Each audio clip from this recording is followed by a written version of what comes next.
Toda minha empolgação se transformou em medo. Tinha tanto desejo de sair daqui, mas devido a essas traições que acontecem aqui, fez mudar de ideia, eu quero ficar aqui.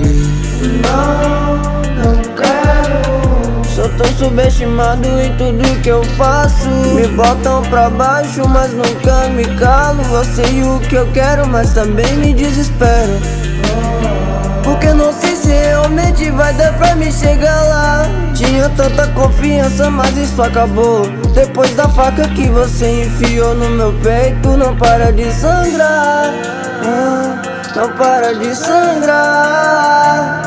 O meu sangue derrama e eu tô ficando fraco. Fiquei, foi mesmo sem ninguém. Amizades falsas quando eu viro as costas falam tanto de mim. Botei um ponto final, mas sinto baixo astral porque não tem ninguém aqui. Insegurança me persegue, é só isso que eu sinto. Quero sair dessa realidade ruim, mas os artifícios pra mim ter isso vocês nunca que vão ver de mim, porque não sou tão tolo. Essa porra te mata por dentro e tira tudo que você ama. Eu vi de perto, por mim isso nunca deveria normalizar. Nem o poeta nunca que disse isso, mas se ninguém falou, deixa que eu falo. Desgraças geralmente andam juntas, se tem tanta perto de mim, então talvez eu também seja uma.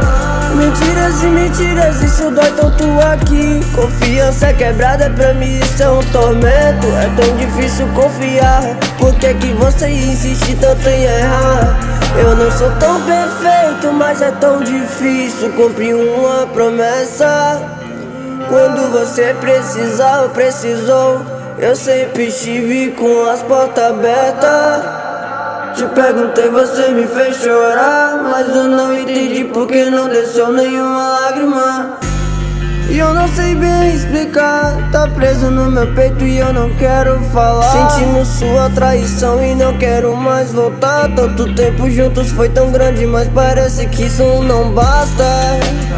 E o que você prefere? Um instante ou você prefere a mim?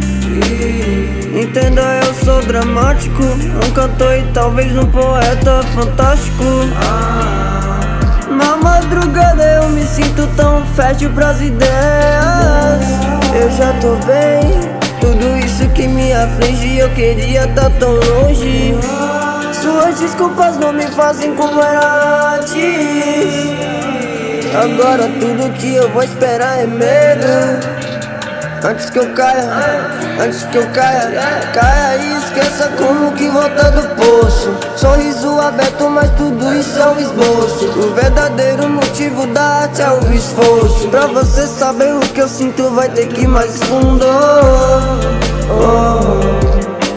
Eu só tô cantando o que eu escrevi ontem à noite.